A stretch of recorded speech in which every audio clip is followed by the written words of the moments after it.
Okay guys, আমি আমার certificate and transcript উঠাই নিয়ে আসছি। এখন আমি তোমাদেরকে আমার সার্টিফিকেটের এক ঝলক দেখাবো, ফুল সার্টিফিকেট দেখাবো না, কারণ ফুল সার্টিফিকেট যদি তোমাদেরকে আমি দেখাই তাহলে তোমরা আমার সিজিপিএ দেখা ফেলবা, আর আমার সিজিপিএ তোমাদেরকে দেখানো যাবে না। এখন আবার তোমরা ভাইবো না যে আমার সিজিপিএ অনেক খারাপ হয়েছে, এই জন্য আমি তোমাদেরকে দেখাবো না।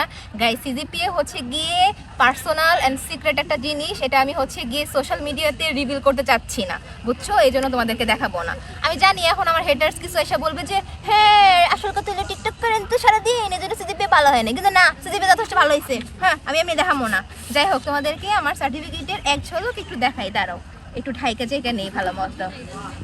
এই দেখো, এটা হচ্ছে আমার সার্টিফিকেট, আর বেশি দেখানো যাবে না। গাইস, আমি আজকে অনেক খুশি, কারণ ফাইনালি হইতেছে গিয়ে আমার অনার্স শেষ এন্ড আমি সার্টিফিকেট উঠাই ফেলছি। ও, আমি তো অ্যালুমনাই কার্ড উঠাইছি, দাঁড়াও তোমাদেরকে আমার অ্যালুমনাই কার্ডটাও দেখাই যাচ্ছে। আমার অ্যালুমনাই কার্ডের ছবিটা দেখে বুঝছো, পুরো মনে হইতেছে কি একদম আমি মানে ছবির ভিতরে ফিল্টার মেরে রেখা দিছি।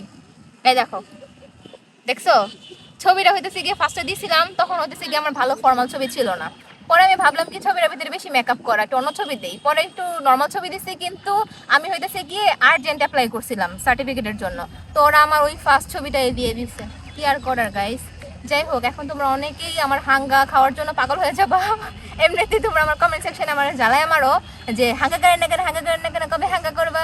তো গাইস, তোমাদেরকে বলে দিতে চাই যে আপাতত আমার হাঙ্গার কোনো প্ল্যান নাই। এখন আমি মাস্টার্স কমপ্লিট করব, তারপরে আস্তে ধীরে চিন্তা ভাবনা করা যাবে। ওইখানে আবার একটা কথাও আছে, মানে কার ভাগ্যে কখন কি আছে বলা তো যায় না। যদি এমন হয় যে এমন হতে পারে যে কালকে আমার হাঙ্গা হয়ে গেছে, বুঝছো?